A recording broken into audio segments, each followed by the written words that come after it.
beginning at verse 32.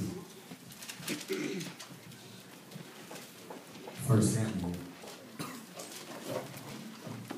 We honor God the Father, the Son, and the Holy Spirit. We thank God for all of you, my Father's children. It's just good for us to be here. Isn't that right? Yes. 1 Samuel, these officers of this church, trustees, these ushers, these mothers, this choir that has, Lord, this choir that has blessed our soul today. All of you, my Father's children. 1 Samuel 17. Beginning for sake of emphasis at verse 32. Are we there? Yeah. Let us read together. And David said to Saul, let no man's heart fail because of him. Thy servant will go and fight with this Philistine. And Saul said to David, thou art not able to go against this Philistine to fight with him, for thou art but a youth, and he a man of war from his youth. And David said unto Saul, thy servant kept his father's sheep. And there came a lion and a bear, and took a lamb out of the flock. And when I went out after him, I smote him, and delivered it out of his mouth. And when he arose against me, I caught him by the beard, and smote him, and slew him. Thy servant slew both the lion and the bear. And this uncircumcised Philistine shall be as one of them, seeing he have defied the armies of the living God. Let's read verse 37. David said, moreover, the Lord hath delivered me out of the paw of the lion, and out of the paw of the bear. He will.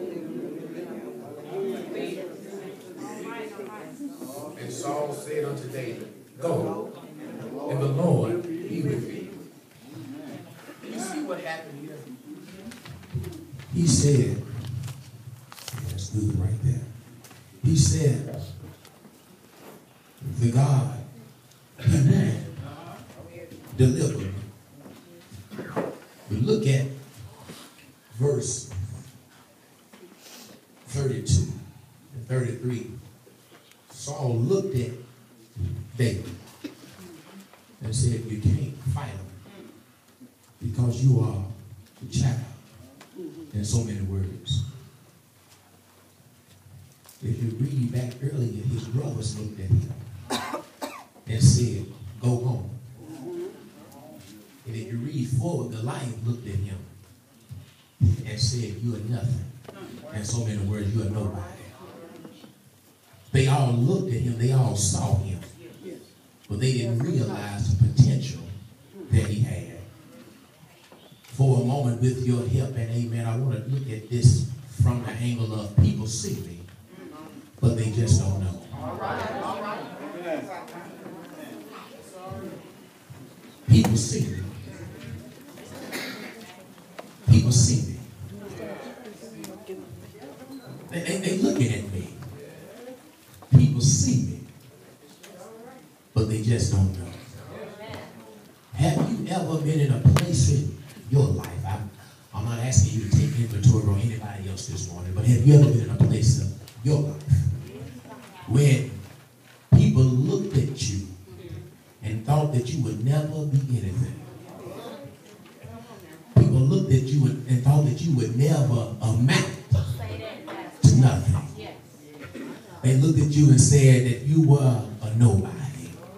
They looked at you as though you were the bottom of the barrel. I wish somebody would talk with me this morning.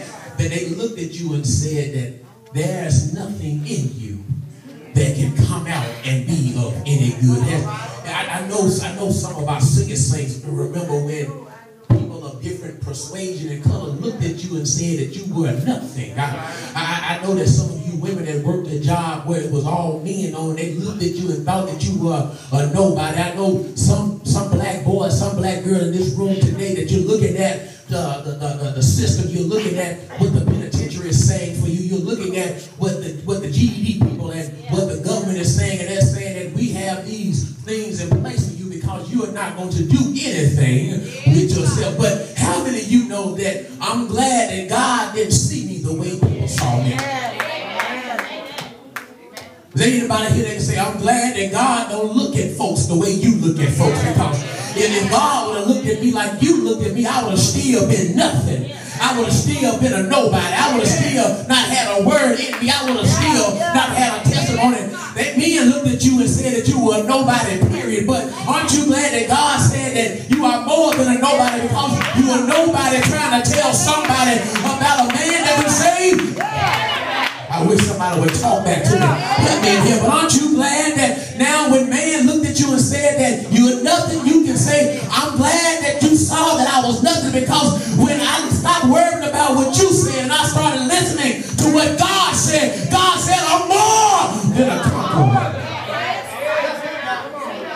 I wish somebody would help this black man preach. I'm just want to know, I got about 3 people here that said that somebody looked at you one day and looked down on you. I know I got about 4 people that said people turned their noses up at you. I got about 5 folks here that somebody said they'll never even graduate high school. I know somebody was shocked when they said, I wonder how they passed college. I know that you got that job and you had that job. They didn't think you was going to make it one day, but somebody just got your 20-year pen, because people see me, but they just don't. I know there's somebody here that they thought you wasn't going to last this long, but can somebody say, I thank God I'm able to last then and some. People see me. People see me. They don't really understand. People look at you from the outside and think that you can't do, but aren't you glad that God is a God that's not worried about your outside, but God is a God that looks at the inside? Tell somebody, there's a lot of pretty people dead and gone. There's a lot of rich folks dead and gone. There's a lot of famous people dead and gone. But look at somebody and say, baby, you ain't ugly, but God still kept you for a reason. All right, Melvin and Doug said, I made it through another day's journey. God kept me here. It wasn't me, because if man would have had his way, I would have been dead and gone. Is there anybody here that said it was somebody out to get you? But thanks be to God that when justice said I should have died, grace and mercy said no. Because I already preached in this house, Jackson. I'm trying and they help me, Lord. But grace and mercy. Has anybody been graced this morning? Has anybody been mercy this morning? And so that's why when people see you, they don't know how you made it. They don't know how you were able to take what they lied on you, when they called you everything, but what's on your birth certificate. Tell them, baby, it's because you just didn't know.